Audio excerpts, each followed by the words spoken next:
Monday Night Raw was a decent show for the Monday, May 8th, 2023 episode. Let's dive right into it. So, Cody Rhodes comes out, he addresses the crowd in Jacksonville, says that this was his home during the pandemic. He recaps his match with Brock Lesnar, which he won at Backlash, then addresses the status of him in the tournament, and officially announces that the tournament will begin right now. But it's not his match. Seth Rollins comes out. Seth Rollins is going to be in the triple threat match. It's him, Nakamura, and Damian Priest. Match is fun, good quick match. Rollins breaks up a knee bar. He hits a frog splash from the top rope, puts a pedigree on Nakamura for the victory. So Rollins advances to the finals, the semifinals of the World Heavyweight Championship tournament. Then we get Imperium backstage that's excited for Gunther to make his Raw debut next week. They briefly confront Sami Zayn and Kevin Owens on them and then challenge them to a match. We get Mustafa Ali versus Otis. Chad Gable and Maxine Dupree are ringside. This match was decent. We had Otis going for the win. He's set up in the corner. Chad Gable wants him to hit the caterpillar. Maxine Dupree says no. It gave Mustafa Ali a chance to move out of the way. He hits a 450 splash, so Ali wins the match, continuing their story of just, hey, is Otis going to side with Maxine, or is he going to continue to side with his tag team partner? Then we get the second of our triple threat matches. Cody Rhodes versus Finn Balor versus The Miz. Winner will face Rollins in the main event later tonight. Determine which side, or who will be on the Raw side of this match at Night of Champions. This match felt a little worse than the first match. The first match came up with a lot more energy. Big thing is that Cody gives Miz 3 different crossroads in a row. Goes for the pin, but Brock Lesnar shows up to break up the pin. He then assaults Cody Rhodes, hits him with an F5 through the announce table.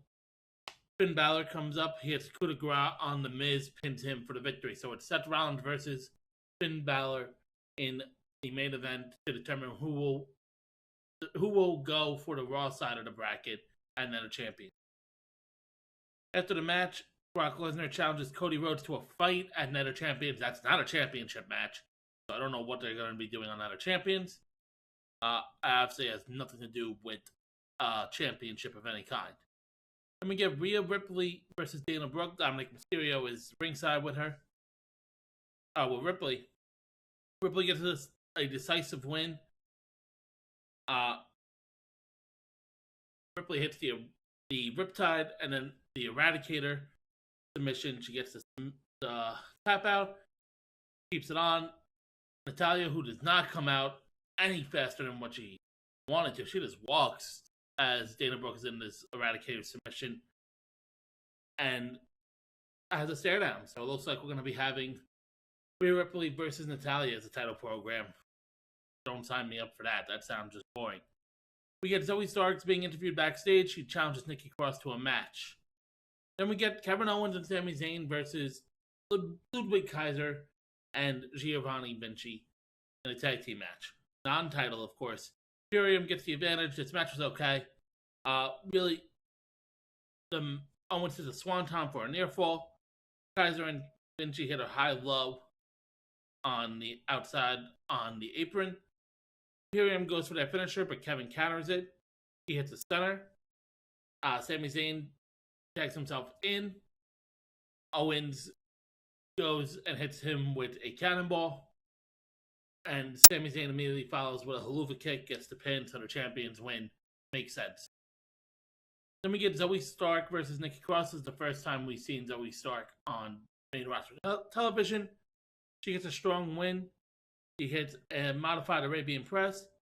Nikki goes for the tornado DDT, but it gets blocked. Starks wins with the Z360. Whatever. I wasn't very impressed by Stark in this match. I think it could have been a lot better. And we get Trish Stratus coming out. She does a fake out playing Becky Lynch's music. She's been looking for Becky Lynch. She has missing posters. Her shirt was a missing poster of Becky Lynch, making it seem like she wasn't there. Eventually, to her surprise, though, Becky Lynch comes out, attacks her from behind, and looks like we continue to build this up. I don't know when they're going to do it. I know the rumor was SummerSlam. Feels like they're not going to be able to drag this out for another 2-3 months. Then we get Xavier Woods versus Dominic Mysterio. This was all set up in an interview backstage. Rhea Ripley's getting interviewed. Akira Tozawa and Xavier Woods are just laughing in the back, walking around. But this match was fun. Xavier Woods go for the near fall with a slingshot DDT. Woods tries to go for the limit breaker, but off the top rope. But Rhea Ripley pulls Dominic away, so he does not hit the move. Dom immediately goes in, gets the pin for the victory. So Dominic Mysterio picks up the win over Xavier Woods. Doesn't really feel great having Xavier Woods lose that type of way after having such a great showing a few weeks ago against Gunther for the Intercontinental Championship. I just thought it would have been a little better. Jinder Mahal hypes up Indus Sher backstage. Then we get Raquel Rodriguez and Liv Morgan, the women's tag team champions, approaching Sonya Deville and Chelsea Green, who are trying to get people backstage to sign a petition for a tag team championship match. Our champions signed a petition, and Sonya and Chelsea Green laughed it off. They said, "Hey, we're expecting to face Damage Control, not you guys, as they have a tag team title match on Friday Night SmackDown." So now it is Damage Control versus Liv Morgan and Raquel Rodriguez on Friday. Winner of that match will face off against Chelsea Green and Sonya Deville on Monday Night Raw next. The Miz and Nakamura are backstage. They have an interaction. Miz says, "Hey, we're supposed to be a team. That's why you didn't win." Nakamura says, "That's why you didn't win as well. So don't talk to me like that." Nakamura says, "Hey, Miz and Nakamura one-on-one next week." Cody Rhodes is interviewed by Cathy Kelly backstage. He accepts Brock Lesnar's challenge for a fight and now they're champions. And that was okay. I just wish it wasn't continuing, to be honest. But I knew it was gonna. Then we get the semifinal match as our main event for the World Heavyweight Championship. Seth Rollins versus Finn Balor. The rematch of the first ever Universal Championship match back at SummerSlam of 2017. But this match was fun. We're going to go down the line towards the end of the match. Finn escapes a Seth Rollins Falcon Arrow attempt, delivers the 1916. Seth Rollins kicks out of that, though. He avoids a coup de grace, hits a pedigree, but only has one arm as he lost a lot of ability to use his arm, as earlier in the match, Balor hits a powerbomb on the outside. Buckle bomb, excuse me, that's what it's called. Couldn't think of the name of it.